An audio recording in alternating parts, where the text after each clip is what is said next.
Welcome back to episode 8. Braun's a Brewers Hall of Famer, so I guess that's a Brawny episode. But Hall of Fame inductions finally came down. Finally, I feel like we talked about that a while ago. See how we did now for sure. The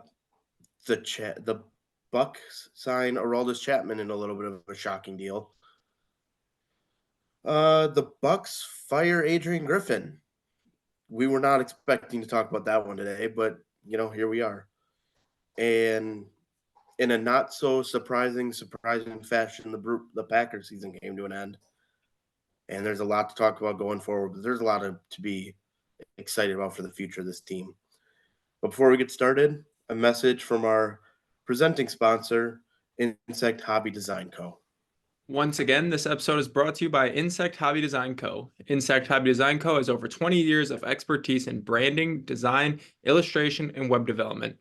Insect Hobby Design Co. brings a wealth of experience to the table. Whether you're a small business aiming for a standout identity or a nonprofit aiming for profit enterprise seeking impactful visuals, their team is here to elevate your brand with precision and creativity. To learn more, go to insecthobby.com. Thank you, Dad. Thank you, Cal. Thank you, Absolutely, fellas. And So our Hall of Fame inductions came out today. Joe Mauer, Adrian Beltre, and Todd Helton. I don't see a problem with any of them. I think they're all pretty deserving candidates. This list of three is very well deserving. I think I had all three of them on my list with a handful more, but these three definitely were the ones that stood out as I would say virtual locks coming into this Hall of Fame voting season. I know the only one that people are kind of questioning was Todd Helton, but I truly believe that Todd Helton was a Hall of Famer with his ability to put bat to ball all his years, even at Coors. Yeah, I mean, he gets knocked for the Coors effect, but he truly is a pioneer for the first base position. Like, he was an Iron Man for the Rockies for a long time, and you never heard a lot about him, but he always ended the year hitting around 3 bills with 30 bombs. He was just that productive all the time. And I know you mentioned this in the episode where we talked about this, but the fact that he stayed with the Rockies for his entire career, something that I take into account for that. A guy that stays on a team his whole career, you don't see it that often. And the fact they did that, not saying that that's what got him into the Hall of Fame, but it's cool to see guys like Todd. like talking about guys that went their whole career with Joe Mauer, I was looking and he only got a little over 75% of the votes, which is something that I was very surprised about. I mean, 2-time MVP, one of the best catchers of at least my generation and the generation before me. I mean, it was very surprising to see him get a little over 75% while Beltre was in the 90s. So yeah. Yeah, I don't get the Joe Mauer hate on the ballot from some people. He was, I mean, besides Pudge, the dude is an elite defensive catcher, elite offensive catcher. Not even was he stayed with the Twins his whole career. That's where he's from. He's from Minnesota. He's Mr. Minnesota. He was nicknamed Baby Jesus when he was coming up with the Twins. Yeah, like that's just incredible. Mm-hmm. He should have been a 90+% guy, frankly, on the ballot. Agreed. Oh, easy. Especially with his peak years, his elite hitting and elite defense. It was a rare combination to see at the catching position. Especially for the era he played in, the wear and tear of him go day in and day out to be able to hit and play good defense. It's a lot for catchers to be able to do that, and I don't think it's fair to him to get knocked for that, especially with how physically demanding the catching position is. I mean, he's a 300 plus batting average at the catching position over a career. I mean, yeah, maybe he had some bad years down the stretch, when he's aging, but that's just the toll that the catching position puts on a guy, especially in the knees, and it's a lot. It's very physically demanding, and for being how good he was in his prime, I'm very surprised. I'm not shocked Beltre got in, but I am shocked how much of the vote he got. I thought he was going to be hovering right about that 75% mark, just because he's a really polarizing player. played for a lot of different teams and always hit. But he's also one of those guys that isn't viewed by the Hall of Fame people as the greatest of humans. He's a goofball. He's not prim and proper like what typically gets into the Hall of Fame. I think his handful of years in Texas definitely helped him out a lot, bring some of that goodwill, and especially with just how the new age of player is, I feel like it's hopefully more of the voters are becoming more receptive to that, like more fun type of baseball atmosphere. Which I mean, if he already got 90%, over 90%, I feel like that's a very positive step forward with the voters, even though they're slowly moving forward with how they view baseball. I do think there's a couple of snubs though. K-Rod and Billy Wagner are snubs. Like the lack of love for the closing position is ridiculous. Like Hoffman's in, Rivera's in. Yeah, those two are like tier 1. Mhm. But you can't tell me that K-Rod and Billy Wagner are that far behind them. Those two were K-Rod just as dominant. K-Rod just got enough to just stay on the ballot for next year, which I think is criminal, personally. Yeah, what he gets 7.3% of the votes. I Like mean, he should have been at least around 50%. I'm Oh, yeah. sorry. I mean, Even Mo got 100% of the votes. I know he was a Yankee. I know he's the greatest closer of all time. But if you're gonna give one closer all the votes, you got to look at the guys that are in just the step below, like Billy Wagner. He's just that step below. I know he probably has years where he didn't get like 50 saves, but there's still enough to Billy Wagner's dominance that deserve to get into the Hall of Fame. Mhm. There's no reason he's not. It is what it is, but hopefully next year those voters. And okay, I got to rant a little bit. Those dudes who didn't even fill out a ballot and just sent it in blank, you need to be revoked. Pathetic. You're done. 100%. absolutely, You I don't agree. get to not send in anybody. If that's how you're going to be as a voter, move on. I'll do it. Anybody on this podcast will do it. It's a Absolutely. privilege. It's a privilege. Yeah, You're taking it for granted. it's just lazy. It's lazy on their part, and I don't appreciate it because those dudes on that ballot worked their butts off to be in a position to even be on it and reward them. And I don't care if you want to vote for a dude that's going to not be on the ballot the next year. I don't care. Reward the dudes for putting in the work to get onto the ballot. You're doing the game of baseball disservice, being lazy and not opening up the doors of the hall to more people, more quality people within the game. It is really disheartening to see them do this year in and year out and almost get a rise out of it. Like they almost look forward to sending in that blank ballot and then they post it on Twitter and then they sit there crying, complain, oh, I'm voting my way, I'm voting my way. But it's like, dude, you're like inviting people to make fun of you. Like you have to be that change. You just can't sit there on your hands and then just complain. It's engagement farming, like a lot of those NFL pages like ML football and JPA football. Whoa. It is, and it's garbage, and it shouldn't happen. And if you're going to be that person, like if you really don't think someone deserves it, please write somebody else in. But if you do it more than 1 year, like if you do it 2 in a row, you're done to me. I can't take you serious. It's You almost like can't look AP me in the voting in college face and tell basketball. me that nobody on that entire list deserved at least a single vote to be into the hall. You can there's absolutely no way. There's no stat you can pull. That is you just choosing to be lazy. There's not a single soul on that ballot that did not deserve at least possibly the thought of one vote. Yep, 1000%. I mean, there's over 20 dudes on the ballot, and you have 10 votes. Yeah, Voting and for you can't give one. like, and it's not like there's guys on the ballot that don't deserve it. It's just they want to be different. They want to be the alpha people, and they're just taking whatever they have for granted because they know they're going to have it next year to vote for a guy that they think should be in, even though it shouldn't matter. There's a lot of people on this ballot that deserve to be in and just aren't getting voted in because of those Yeah, guys. It feels to me like these voters are like the AP college basketball voters who don't actually watch the game, but whatever school they cover gets votes or their conference gets votes because it helps their team look better. And Yeah, yes, I'm looking directly at you, the UConn writer who keeps putting like any Big East team or any team UConn has played in the top 20 when you didn't even have Wisconsin ranked and you go to Michigan State at 19 2 weeks ago. Get real, bud.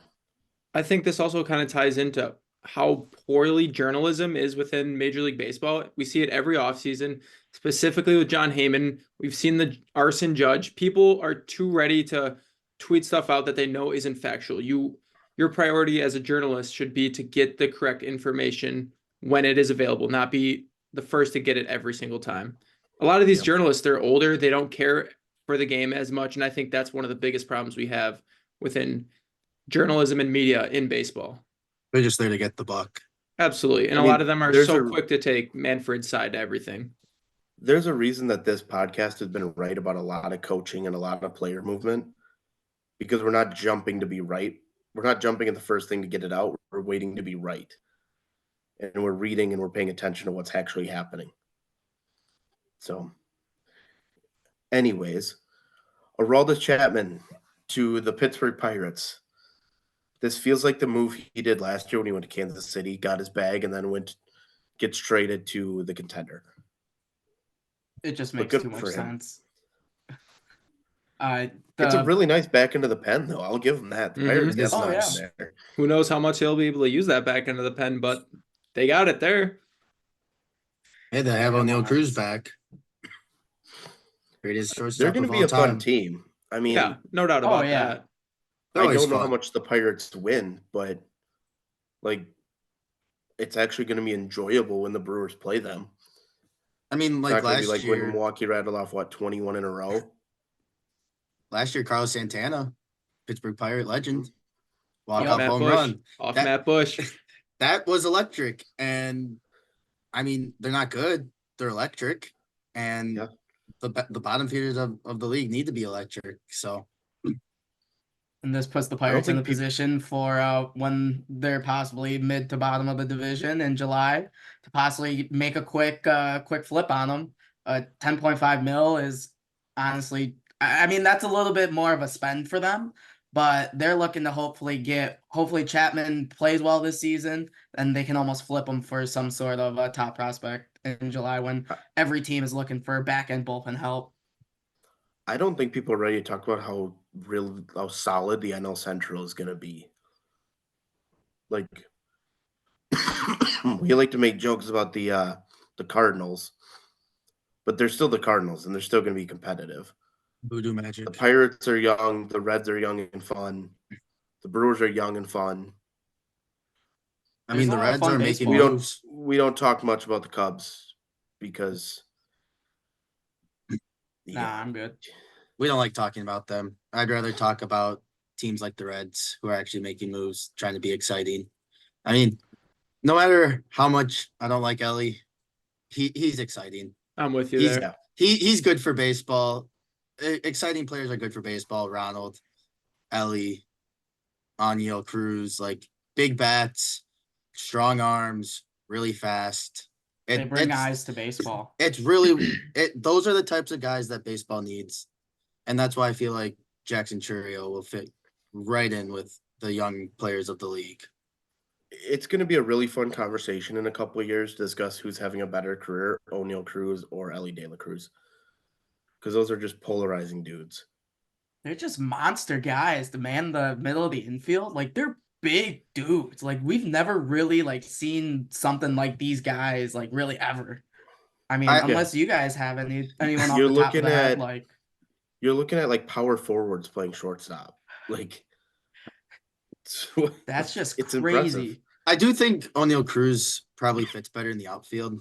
Make a move like Tatis. I mean, it makes too much sense for him to move to right field. I mean, he's basically the same as Tatis. So, I mean, move to right. Staying on the Pirates, though, and Chapman more specifically, I mean, we did see that apparently the Brewers were in some serious conversations with him. And this isn't a Brewers-like thing to do at all, mainly because we know Arnold moves in silence. As real But G's do. Yep. But I like that I'm not a Chapman guy. Don't get me wrong. But I do enjoy that they're having that conversation with a player of that caliber.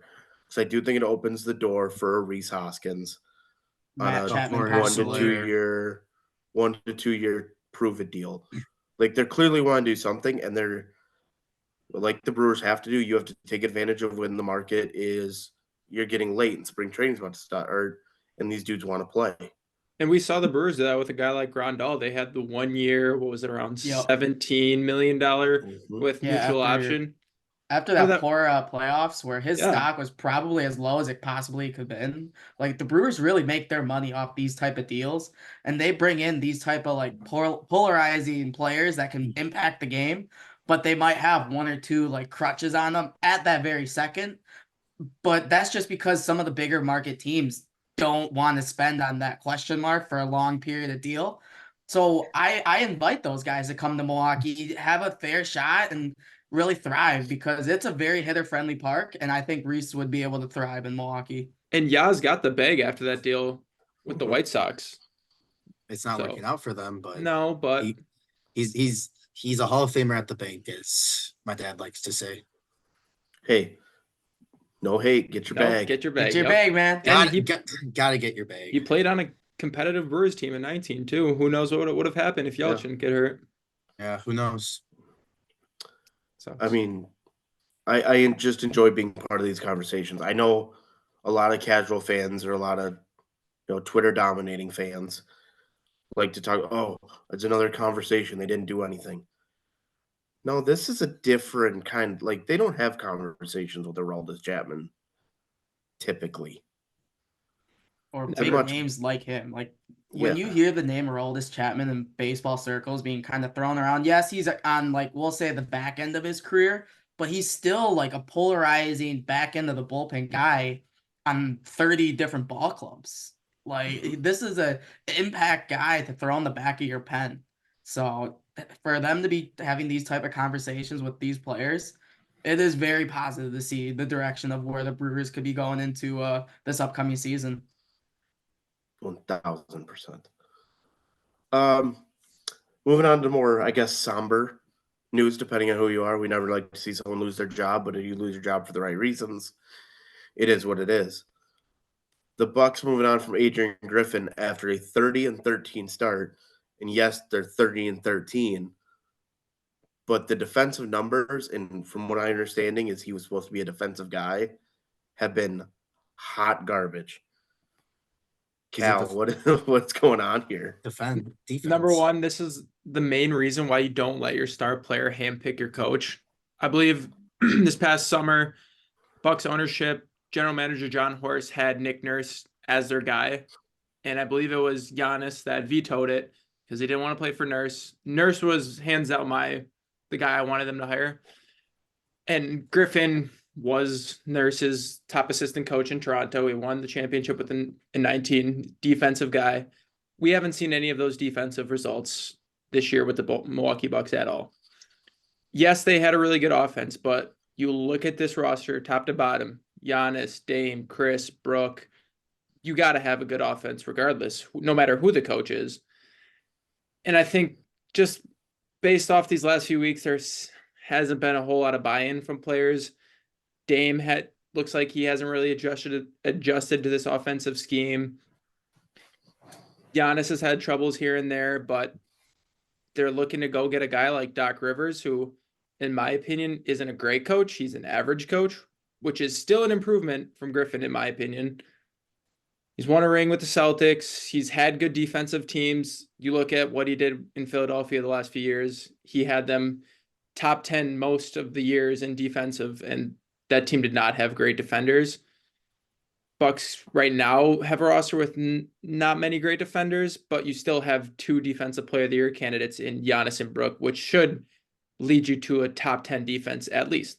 And going back to what I said earlier, Bucks had a system in place with Budenholzer. Griffin didn't have to reinvent the wheel. We just wanted to see adjustments in the playoffs and throughout the course of the year. He's made a few adjustments. He's scram switched on screens, but we really haven't seen many results from him. That's just my opinion on this so far. I will say, like, Doc Rivers isn't a name that is probably the most popular, but at least it's a name of somebody like we all recognize who's been around the block. He went to Marquette, so he knows Milwaukee. Like, is he the most popular dude? No. But we also saw the report that he was like Griffin's mentor Mm-hmm. for the whole season. And So Chris Haynes it seems just came out with an Yeah. article before we started recording that two other names on their short list are Jeff Van Gundy and Nate McMillan. And I would very much prefer Doc Rivers over those two. I also saw even Kenny Atkinson I would I like see that. that as well. That'd be still, nice. even though he's still an assistant with the Warriors. Yeah. So the It's Warriors would still have an to option. they'd have to accept permission for us to interview him. I But I don't know. I haven't watched many Bucks games, but a lot of the Bucks games that I watch end up with just. I mean, last night was a prime example. They were letting Bojan Bogdanovic just create shots like it was nothing. Like this man was wide open, and there was times where he looked like the least athletic person on the court. And and when me and Jacob went to the Jazz game, and switching on every screen, creating mismatches, letting Lauri Markkanen go up against Damian Lillard and Malik Beasley. It was terrible pick and roll defense, and that's all the Jazz needed to do. It was constant pick and roll, pick and pop. It's just starting with the pick and just like doing whatever, and they had their way with the Bucks that day. It was There's been very ti- evident that There's been the times Jazz where- were. Yes, Cal. There's been times where Bobby has been hedging screens at the half court line. Bobby is not a point of attack defender. To be quite honest, I'm not sure what kind of defender he really is. He's not a great defender, but he's not someone that should be up there hedging screens at half court. Doc Rivers went on Bill Simmons' podcast a few weeks ago. Here's what he had to say about the Bucks. Those two, Giannis and Dame, have to play the two-man game more. Giannis has to be a roller, screener, and a straight line driver more. Giannis at times tries too hard to show he's a scorer, and they should play more through Dame. That's kind of what I agree with. Dame, it's his first year in Milwaukee. I think we should kind of let him run the offense. He's a jump shooter. It's not going to come as easily for him as it is Giannis. He's been here. He knows it's still his team, but a guy like Dame who scores most of his points off jump shots, we got to let him get acclimated first before Giannis needs to get acclimated, which he really doesn't need to get acclimated, to be honest, with his play It's style. Damian Yeah. Lillard. Mm-hmm. And Giannis wants it to work. Like he's been saying, like Yeah. for the longest, like he wants this like pairing of him and Dame to work. I mean, there was roots planted last All-Star game, like how much he enjoys just like Damian Lillard as a player. So I feel like if there's gonna be a duo that will be able to right the ship, I fully trust Dame and Giannis to be able to come back from this firing and be able to put together a solid And end to the it's a season. veteran team too. It's not like it's a young Yep. team who wouldn't know how to necessarily Absolutely. handle a coaching change. This is all guys who are in their third, fourth, fifth year. I saw this was right after I saw Griffin got fired. There was somebody tweeted that the Cavs fired their coach on Oh, January 22nd, and they were 33-12 or something like that.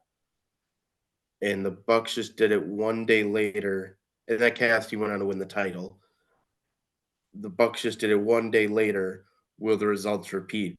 And I just think that's kind of funny. Like, well, that weirdly times up. Like, I guess if you're going to make a move with a championship caliber roster, you do it before the All-Star break. And even in Absolutely. 2020, 2021, the Hawks fired Lloyd Pierce halfway through the year. Granted, that wasn't a great team, but they still took the Bucks to 6 games in the Eastern Conference Finals. This season is not a waste yet.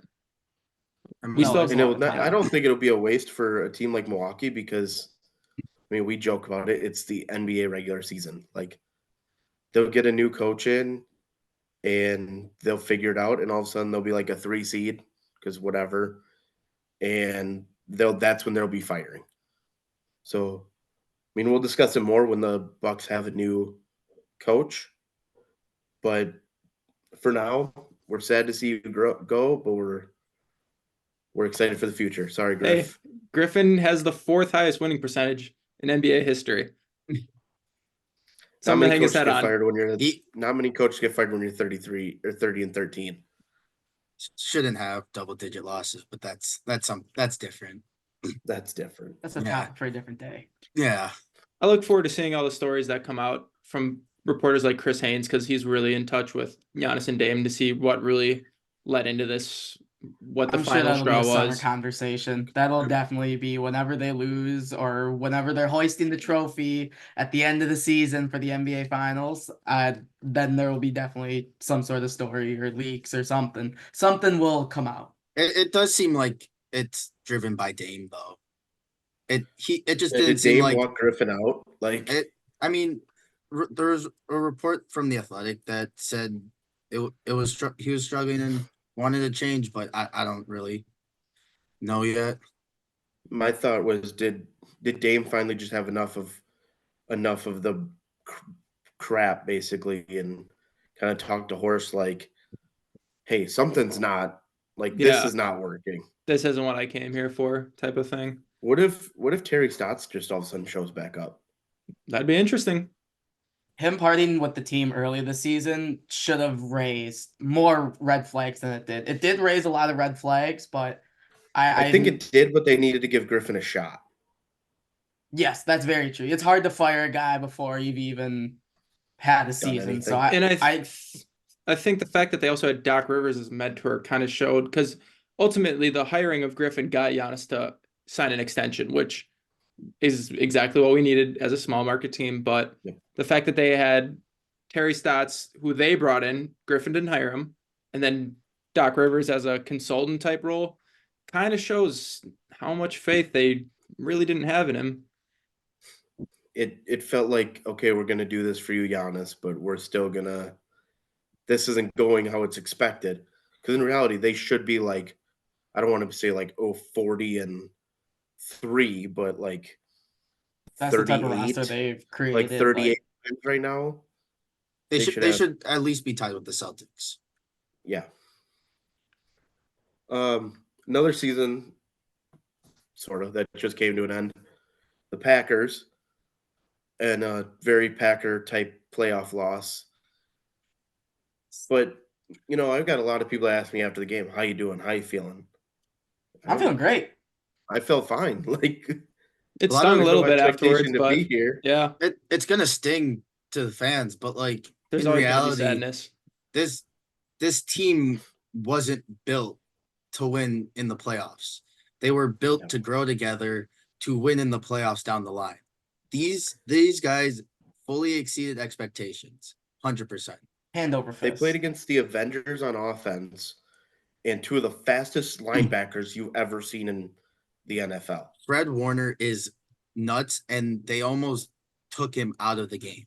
He wasn't in many plays. It was Dre Greenlaw. They made him play coverage. Yep. And when they got Warner into coverage, it was better than when they got Dre Greenlaw into coverage. He was cracking skulls. He was flying around. I was thoroughly impressed with Greenlaw running around cracking skulls. But that front seven that the 49ers have, that's what gets you to Super Bowls. Their secondary has a lot of question marks. Besides Tre'Davious Ward, that secondary is questionable at best. But when you've got Dre Greenlaw and Fred Warner, and then Oren Burks comes in and is playing the best football of his career, like they're really they should win that. They should have won that game by a lot more. I mean, they were 10-point favorites going in when the lines Yeah. closed before the game. One of my buddies is a 49ers fan. He texted me after the game. He was like, I did not expect that from you guys. I respect you guys a lot after that. Which is so funny to me. I was telling guys all day before the game, it's going to be a lot closer than you think. It's going to be a lot closer than you think. That was my They're exact like, "No, it's message not." too. I'm like, Whenever I talked football, was don't be surprised. Don't be surprised. Take the under and take the Packers. I have because it's going to be a lot closer than you think. I have some buddies that live around the San Francisco area, and like we were in a conversation. I was trying to explain to him like this team, they're not what you think it is. Like, yeah, the 49ers might be double-digit favorites, but like this team has exceeded a lot, and don't be surprised when it's a close game. I told him that they're probably going to win, but it's going to be a lot closer. It's not going to be 2 possessions. I straight up told him that the 49ers aren't going to come in and crack their skulls. And the Packers are playing with house money too. Nothing to lose, whole lot to gain. Exactly. Yeah, I have nothing wrong with what happened. Like, was it Love's best game of the season? No, but when you don't have, like, Aaron Jones is a vet, we get that. But when he's not on the field, your oldest guy on the field is Elton Jenkins. Like, Oh, yeah, you're not in the same there's league youth as the all over the 49ers. field. So I'm very excited for the future. I think they're definitely going RB2. I think they might add another receiver, like a Jalen McMillan in the 4th round from Washington would be a really nice piece. I'd love that. But Joe Barry's still got to go. If the Bucks can do it, why can't the Packers? Exactly. Absolutely. Like, Different situations, but don't let recency bias fool you. Don't let what happened the last 4 weeks fool you. I really think it just comes down to the defense realizing they needed to give effort to actually play defense. Like I feel like that was a big fix for that defense, but scheme-wise, there are still tons of holes with what Joe Barry is trying to accomplish when he is laying down his X's and O's. You've got press man corners and you're playing zone. It's bad football. You're playing 7-8 yards off when you need to get a stop. Like, it's little things that add up over a game that hurt you. And yes, the Packers need to add more depth at linebacker.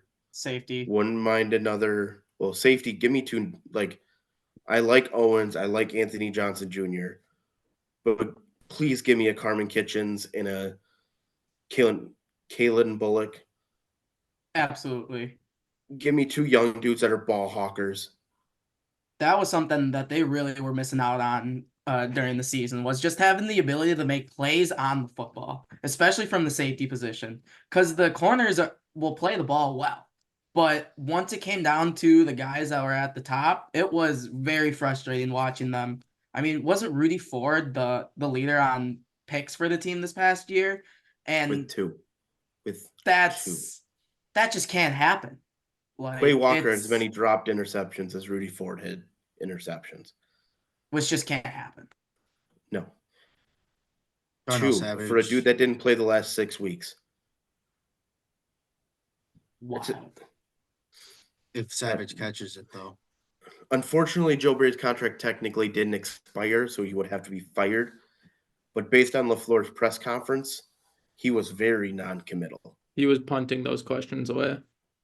His tone of voice has changed in the full calendar year since last year, where last year it was he put his stamp, like that was his guy. Like he was getting in front of everything, and he was he was really just saying that was his guy. But coming back for after that loss, it was very he had a lot of questions himself. We'll say. Okay, I'm looking at something right now. Rodgers versus Love in the Rodgers divisional game where they only scored 10 points. Aaron Jones had 129 receiving yards that game. I'm guessing if they use Aaron Jones more in the passing game, they probably win. And I think this 49ers defense was 10 times better than that 49ers defense was. My counter to that, though, is did you see the targets share? It was It Aaron Jones, Devonta Adams, and then one other dude had 1 target. That was a problem with Rodgers, is that he didn't share the wealth. And that can be good for guys so they want to come back, but you got to use your best playmakers in ways to win you a game. I also think Jones was just gassed. I agree. They tried to give Emmanuel But Wilson if the it ball. wasn't Jones, they do need to add another receiving type back. Like Agreed. even Tampa Bay is rocking like Chase Edmonds is their backup. He's still a receiving back. The Chiefs have 3 receiving backs essentially, with Pacheco, McKinnon, and Clyde Edwards-Helaire. Well, Clyde's Clyde. Clyde is Clyde, but Clyde still finds a way for 5 touches for like 30 yards. Jerick McKinnon is something like a Jerick McKinnon type is something that I feel like the Packers need as a complimentary back. As long as the Chiefs aren't handing the ball to Mecole Hardman, it's going to be okay for them. Yeah. It's a tough day. 2 carries, -1, 2 fumbles. Kadarius Toney type numbers. Jeez. I had higher expectations for Rich Bisaccia in the special teams unit this year. Absolutely. And I don't know if you guys have been paying attention to Twitter, but anybody that brought up Mason Crosby, I had to remind them that Mason Crosby was worse as a rookie than Anders Carlson. I still don't know why you draft kickers. There's such a pool for the ability to kick a football between 2 yellow uprights. Like, that is Brandon something Aubrey. you can just, like, churn through. Just, like, there's enough of a pool where I feel like you don't need to burn that draft pick. With especially, like, how well the Packers scouting department has been. Like, with their ability to get quality reps out of their 6th and 7th rounders.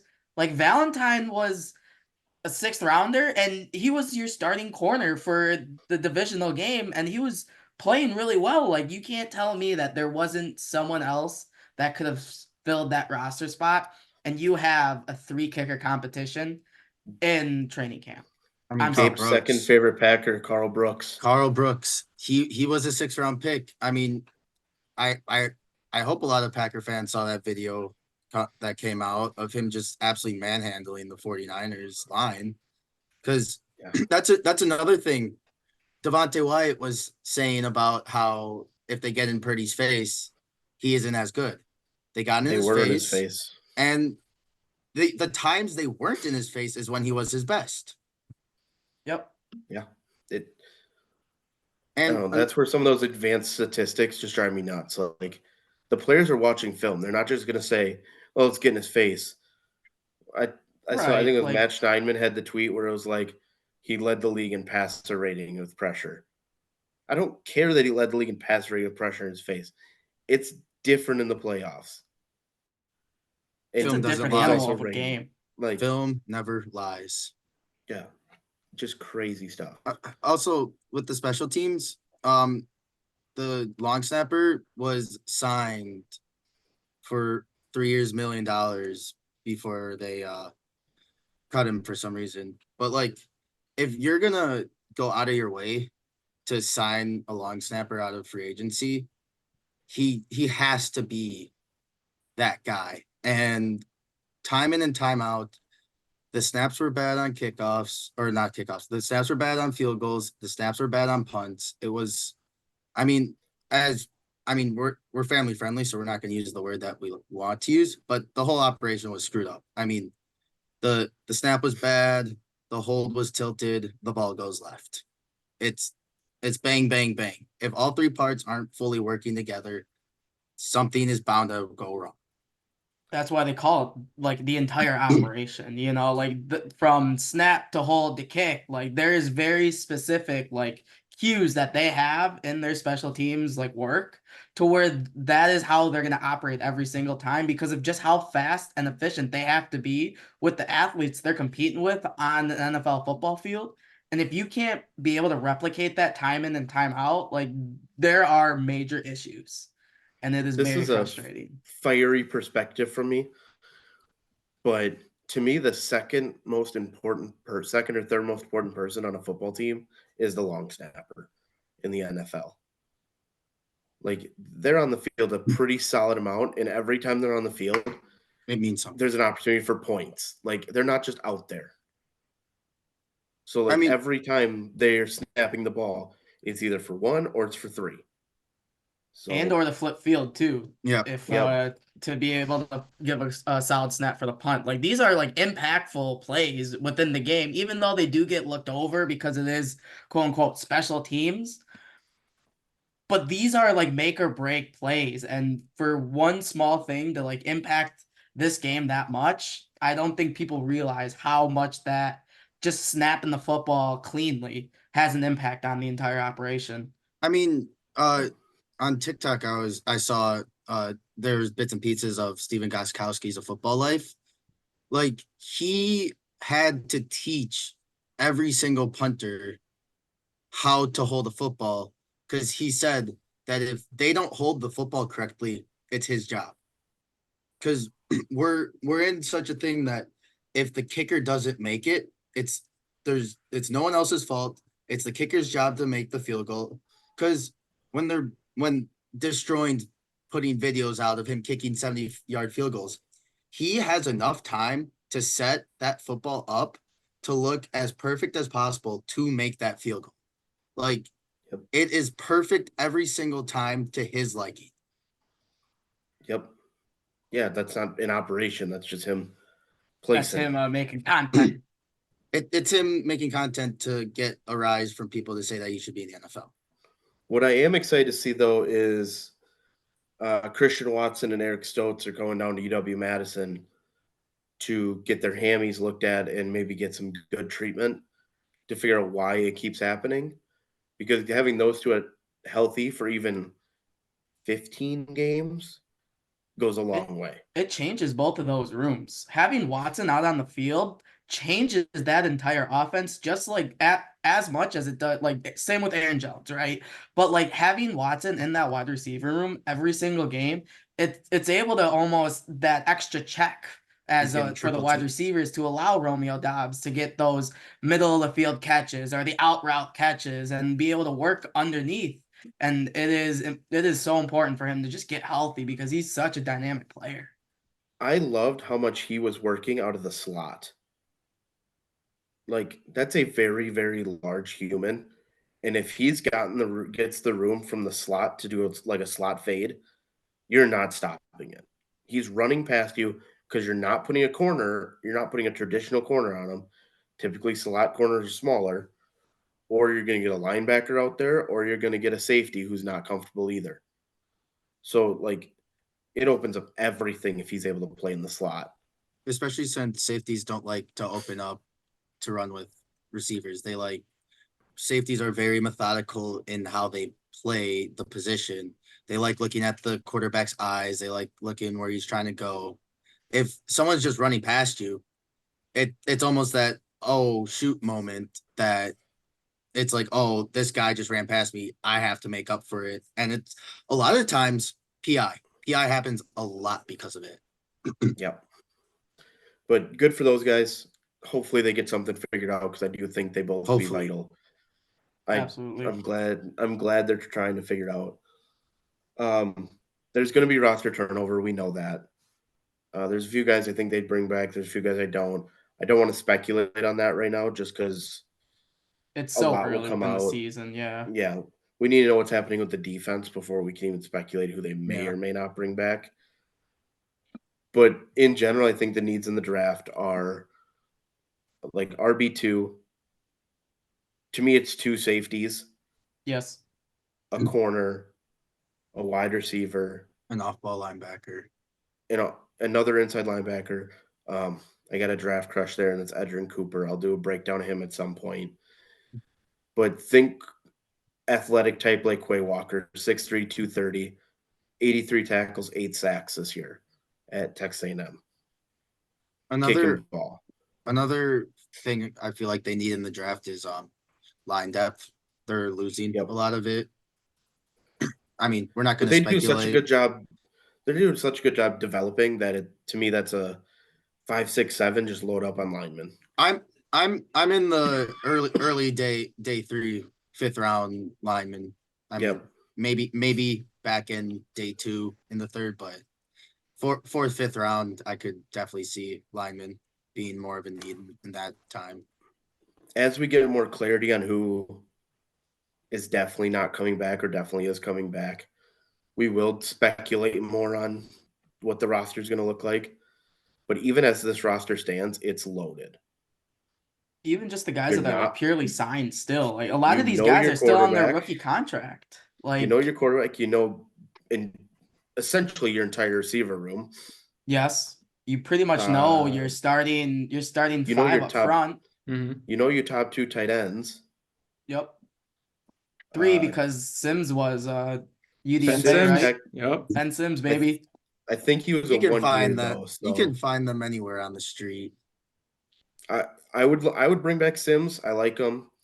There's a couple of guys in the draft that I wouldn't mind as well, but Sims Those are at least better knows the spends. offense, and I think Yeah. he can fill.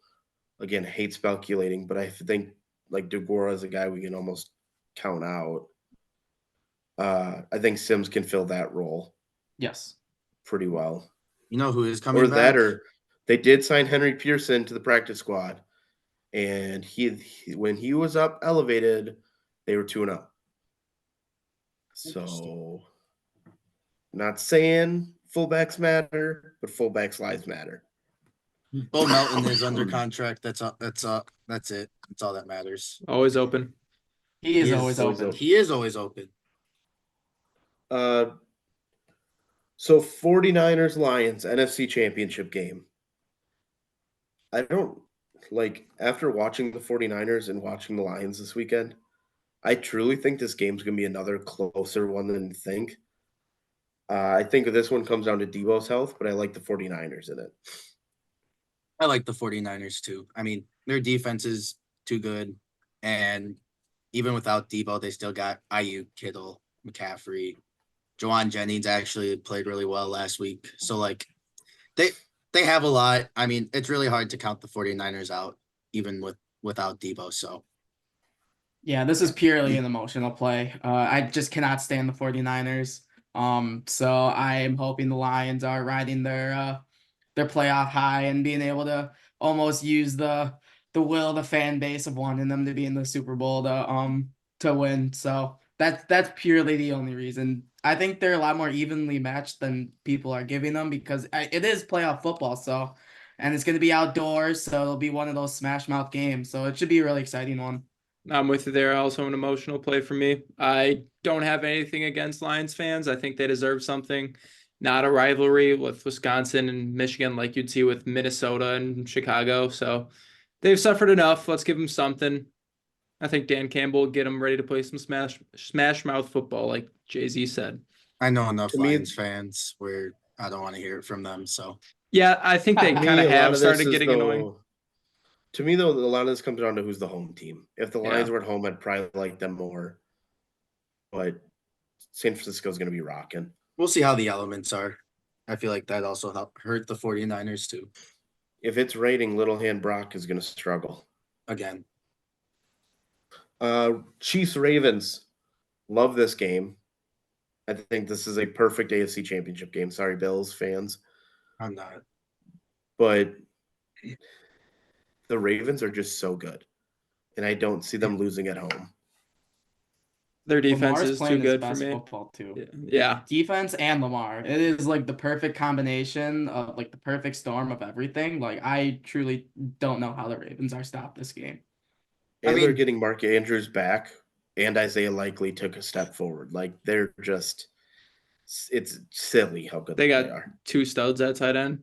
I Big fan of Isaiah Likely. I picked the Ravens, but it's Patrick Mahomes in the AFC Championship.